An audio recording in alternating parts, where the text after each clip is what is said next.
साल था 2110। मानव इतिहास अपनी प्रगति के चरम पर पहुंच चुका था। अब वैज्ञानिकों के लिए चांद तक पहुंचना कोई चमत्कार नहीं रहा। महज एक दिन में चांद का सफर एक आम बात बन चुकी थी। इसी तेजी से बढ़ते युग के दौरान एक दिन दुनिया के सबसे भरोसेमंद और प्रसिद्ध यूनिवर्सल स्पेस सेंटर के रेडार पर एक अजीब और अज्ञात सिग्नल रिकॉर्ड हुआ। शुरू में वैज्ञानिकों ने सोचा शायद कोई साधारण कॉस्मिक तरंग होगी, लेकिन जब वही सिग्नल बिना रुके 24 घंटे तक आता रहा तो पूरे स्पेस सेंटर में हलचल मच गई, क्योंकि यह सिग्नल किसी भी ज्ञात अंतरिक्षीय तरंग से बिल्कुल मेल नहीं खा रहा था। फ्रीक्वेंसी ऐसी थी मानो किसी अनजान तकनीक से भेजी गई हो। 72 घंटे की लगातार एनालिसिस के बाद वैज्ञानिकों ने एक चौंकाने वाली बात बताई कि यह सिग्नल ना ही पृथ्वी का है, न ही हमारे सौरमंडल का। यह किसी दूसरी सभ्यता या ग्रह का लग रहा है। यह सुनते ही यूनिवर्सल स्पेस सेंटर ने तुरंत अपने टॉप 3 एस्ट्रोनॉट्स को इस मिशन पे भेजने का निर्णय लिया। मिशन में शामिल थे doctor Jaffe, signal frequency specialist, doctor Jenny, mission head, और डॉक्टर विल, स्पेसक्राफ्ट कमांडर। उनका मिशन था उस सिग्नल का पता लगाना और उसकी स्टडी करके पृथ्वी पर लौटना। उन्हें बिल्कुल अंदाजा नहीं था कि यह मिशन उन्हें किस भयावह सच्चाई के सामने ले जाएगा, एक ऐसी सच्चाई जो मानव इतिहास को हिलाकर रख देगा। तीनों एस्ट्रोनॉट्स अपने इंटरस्टेलर जहाज से उस मिशन के लिए निकलते हैं। सभी लोगों की नजर उन पर थी। रॉकेट इंजन की गड़गड़ाहट पूरे स्पेस स्टेशन में गूंज रही थी। कुछ ही मिनटों बाद जहाज पृथ्वी के वातावरण से बाहर निकल गया। वे लोग आपस में बातें करते हुए पूरे मिशन को लेकर गहराई से चर्चा कर रहे थे। स्पेस में पहुंचने के बाद डॉक्टर जेनी ने स्क्रीन की ओर देखते हुए कहा, सिग्नल की फ्रीक्वेंसी अब और भी तेज हो रही है। लगता है हम उसी दिशा तेजी से बढ़ रहे हैं। डॉक्टर जेफ ने धीमी आवाज में कहा, कुछ तो गड़बड़ है। इस सिग्नल की फ्रीक्वेंसी असामान्य रूप से ज्यादा स्ट्रॉन्ग है। इतनी इंटेंस क्लियर मैंने अपने पूरे करियर में कभी नहीं देखी। जैसे जैसे वे लोग उस दिशा में आगे बढ़ते गए, सिग्नल की आवाज और तेज और साफ होने लगी। ऐसा लग रहा था जैसे कोई उन्हें अपनी तरफ खींच रहा हो। डॉक्टर विल ने अचानक डर भरी आवाज में कहा, जेफ, मुझे लग रहा है हम स्पेसक्राफ्ट को नहीं चला रहे, बल्कि ये खुद ही अपनी मर्जी से चल रहा है। डॉक्टर जेफ ने जल्दी से कंट्रोल पैनल चेक किया। उसके हाथ डर से हल्के कांप रहे थे। विल, तुम सही हो, मैं कंट्रोल बटन दबा रहा हूँ, लेकिन जहाज बिल्कुल प्रतिक्रिया नहीं दे रहा। डॉक्टर जेनी ने स्क्रीन को ध्यान से देखते हुए कहा, ये पैटर्न देखो, ऐसा लगता है जैसे कोई फोर्स फील्ड हमें इसी दिशा में खींच रहा है। कुछ पल के लिए जहाज के अंदर सन्नाटा छा गया। तीनों एक दूसरे को बस देखते रहे। डॉक्टर विल ने कांपती आवाज में कहा, टीम तैयार रहो, कुछ बड़ा होने वाला है।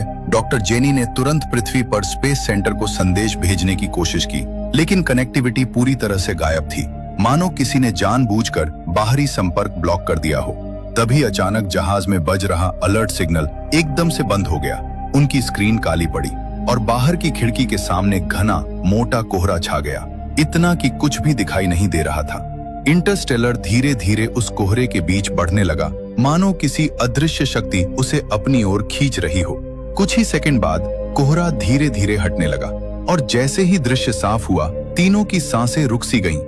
उनके सामने एक विशाल महाद्वीप यानी अंतरिक्ष की गहराइयों में छिपा बैठा हो, जहां पानी, जंगल, पहाड़, सब कुछ हरा भरा, बिल्कुल पृथ्वी जैसा दिख रहा था, लेकिन फिर भी किसी अनजानी ऊर्जा से भरा हुआ। डॉक्टर विल ने कांपती आवाज में कहा, ये ग्रह हमारे डेटा में कहीं भी नहीं है, और बिना किसी कमांड के इंटरस्टेलर स्पेसक्राफ्ट ने खुद ही अपनी दिशा बदली और उस हरे भरे ग्रह पर धीरे धीरे लैंड किया। तीनों एस्ट्रोनॉट्स ने उस ग्रह की सतह पर अपने पहले कदम रखे। जैसे ही उनके जूते जमीन पर पड़े, उन्हें महसूस हुआ कि यहाँ की मिट्टी में हल्की सी नमी थी और आसपास सुनहरी रेत चमक रही थी। पूरा दृश्य इतना मनमोहक था कि कुछ पल के लिए वे तीनों चुपचाप चारों तरफ देखते रह गए। हल्की हवा बह रही थी और दूर तक फैला वातावरण बिल्कुल जीवित सा लग रहा था। डॉक्टर जेनी ने धीमे से कहा, ये जगह सच में किसी अद्भुत दुनिया जैसी लग रही है। वे तीनों उस ग्रह पर काफी दूर तक चलते गए। आगे जाकर उन्हें एक विशाल समुद्र दिखाई दिया, जहां नीली लहरें बड़े पत्थरों से टकराकर हल्की हल्की गूंज पैदा कर रही थी। उस माहौल में कुछ पल के लिए हल्कापन आया। डॉक्टर जाफे हंसते हुए बोला, विल, हम लोग अगर चाहें तो यहाँ मछली भी पकड़ सकते हैं। विल ने गंभीर आवाज में जवाब दिया, जाफे, हम अभी अभी इस ग्रह पर उतरे हैं, हमें इस जगह को समझना होगा। और सबसे अहम बात, जैसे ही हम लोग यहाँ उतरे हैं, तभी से वो सिग्नल पूरी तरह बंद हो गया है। डॉक्टर जेनी चिंतित नजरों से समुद्र की तरफ देखने लगी। उसके मन में बहुत सवाल थे कि क्या ये ग्रह एलियन सभ्यता का तो नहीं है। डॉक्टर जेनी ने गंभीर आवाज में कहा, हमें टीम वर्क में काम करना होगा। अगर हमें इस ग्रह के बारे में सच जानना है तो जंगल में जाकर रिसर्च करनी पड़ेगी। जेनी ने जंगल की तरफ देखते हुए बोला, हमारा स्पेसक्राफ्ट अभी लोकेशन सिग्नल नहीं भेज रहा। शायद यहाँ की एनर्जी उससे टकरा रही है, जिस वजह से वो काम नहीं कर रहा।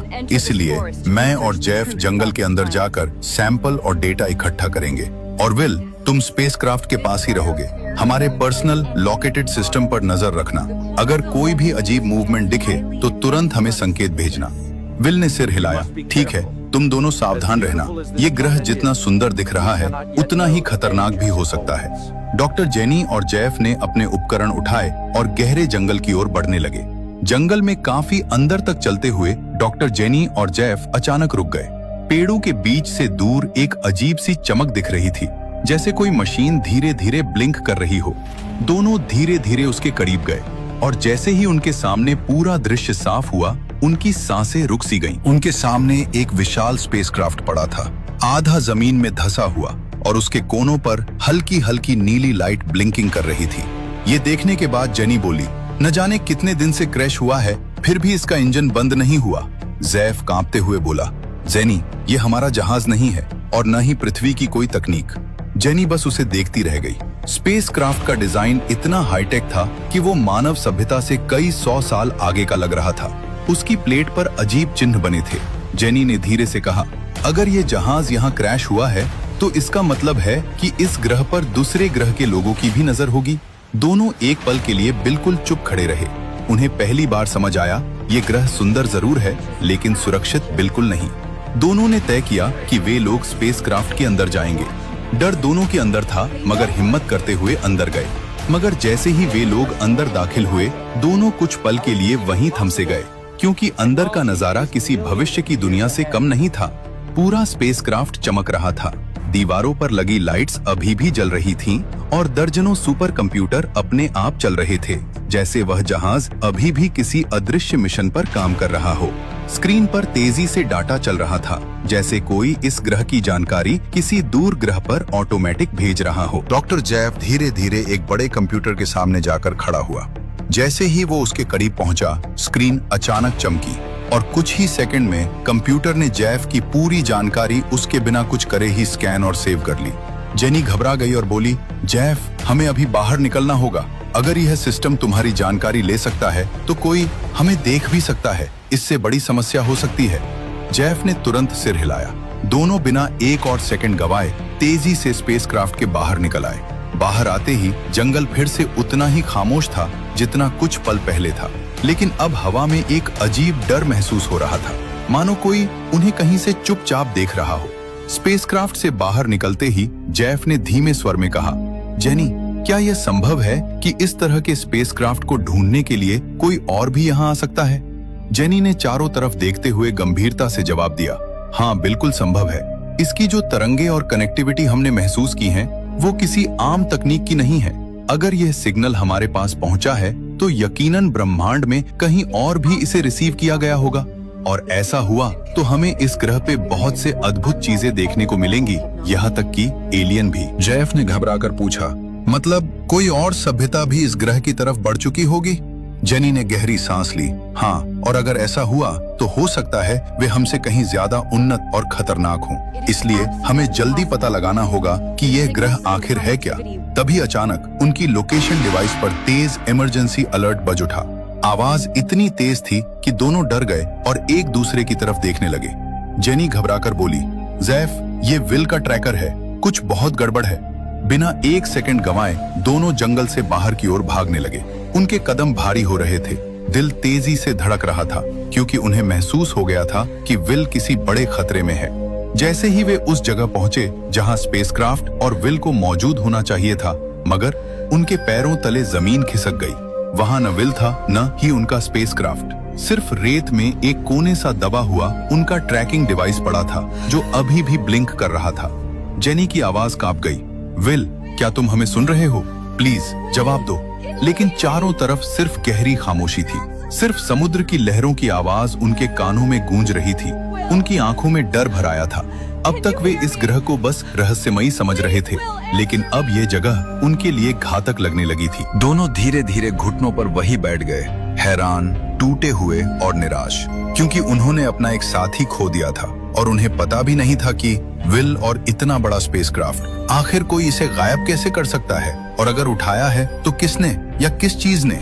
जेनी उदास मन से बोली, अगर विल और पूरा स्पेसक्राफ्ट बिना किसी आवाज के गायब हो सकता है तो इसका मतलब है कि यहाँ कोई बहुत ही अद्भुत शक्ति मौजूद है।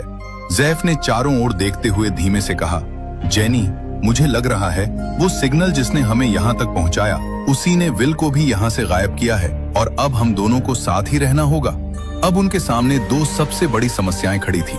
पहली, वह अब बिल्कुल अकेले थे, क्योंकि न विल का कोई पता था और न ही स्पेसक्राफ्ट का, और दूसरी, उनके पास खाने के लिए कुछ भी नहीं बचा था। लंबा सफर, लगातार रिसर्च और अचानक हुआ हमला, सबने उन्हें थका दिया था, लेकिन थोड़ी सी उम्मीद अभी भी थी। जैफ ने अपने बैग में हाथ डालकर कहा, जेनी, कम से कम हमारे पास लाइटर तो है, अगर रात पड़े तो हम आग जला सकते हैं, कुछ देर के लिए सुरक्षित रहेंगे। जेनी ने धीमी सांस लेते हुए सिर हिलाया, हाँ, अभी हम बस जिंदा रहने का तरीका ढूंढते हैं। दोनों ने आसपास नजर दौड़ाई। सुनहरी रेत, अजीब नीली रोशनी और दूर तक फैली अजनबी खामोशी। ये ग्रह सुंदर था, लेकिन एक ऐसे खतरे से भरा हुआ जिसे वे समझ भी नहीं पा रहे थे। दोनों लंबे समय तक उस सुनहरी रेत पर बैठे रहे। थकान, डर और अनिश्चितता तीनों उनके चेहरे पर साफ दिखाई दे रहे थे। कुछ देर बाद जेनी ने धीमी आवाज में कहा, जैफ, हमें यहाँ बैठकर इंतजार नहीं करना चाहिए। अगर किसी जगह से हमें जवाब मिल सकता है तो वो वही क्रैश हुआ स्पेसक्राफ्ट है। जैफ ने सिर हिलाया, हाँ, शायद वहाँ हमें विल के गायब होने का भी कोई सुराग मिले। दोनों धीरे धीरे उठे। उनके कदम भारी थे, लेकिन अब उनके पास एक ही रास्ता था, फिर से उस रहस्यमयी स्पेसक्राफ्ट तक लौटना। जंगल की ओर वापस बढ़ते हुए हवा और भी शांत हो गई थी। जेनी ने पीछे मुड़कर समुद्र की ओर देखा और बोली, जो भी यहाँ हो रहा है ये सब किसी संयोग का हिस्सा नहीं है। और धीरे धीरे दोनों फिर से उसी दिशा में बढ़ने लगे। फिर से उस स्पेसक्राफ्ट के अंदर गए तो वे इस बार और ज्यादा ध्यान से चारों तरफ देखने लगे। अचानक उन्हें स्क्रीन पर चल रहा एक सिस्टम दिखाई दिया जो किसी अजीब और अनजानी भाषा में ट्रांसमिशन कर रहा था। स्क्रीन पर चिन्ह और घुमावदार संकेत थे जो पृथ्वी की किसी भी भाषा जैसे नहीं लग रहे थे। ऐसा प्रतीत हो रहा था मानो वो तरंगे डिकोड होकर किसी और दिशा में भेजी जा रही हों। जेफ ने आश्चर्य से कहा, जेनी, सिस्टम अभी भी सक्रिय है। जेनी ने गहरी सांस लेते हुए जवाब दिया, इसका मतलब है कोई इस ग्रह से बाहर भी संचार कर रहा है। दोनों कुछ पल तक स्क्रीन को देखते रहे और तभी उस ट्रांसमिशन में 3 चमकते हुए प्रतीक दिखाई दिए, जिनमें से एक धीरे धीरे मिटता जा रहा था। जेनी ने कांपते हुए कहा, जेफ, ये 3 प्रतीक क्या हम तीनों का प्रतिरूप कर रहे थे? अब उनके दिल में एक नया और बड़ा डर उतरने लगा था। अगर एक प्रतीक मिट चुका है तो क्या विल अब इस दुनिया में नहीं है? जेनी ने धीरे से पैनल के बटनों को छुआ। उसी पल उनके सामने लगा हुआ बड़ा डिस्प्ले चमकने लगा और स्क्रीन पर किसी दूसरे ग्रह का दृश्य उभर आया। वहां लोग दिख रहे थे, चलते हुए, बात करते हुए, जीवन जीते हुए, मानो वो दुनिया पूरी तरह बस चुकी हो। ये देखकर जेनी की सांसें तेज हो गईं। जैफ, इसका मतलब ये सिस्टम किसी और ग्रह से जुड़ा हुआ है। जैफ कुछ पल तक स्क्रीन को देखता रहा, लेकिन अगले ही पल वो चिल्लाकर बोला, जेनी, वो देखो, वहां विल दिख रहा है।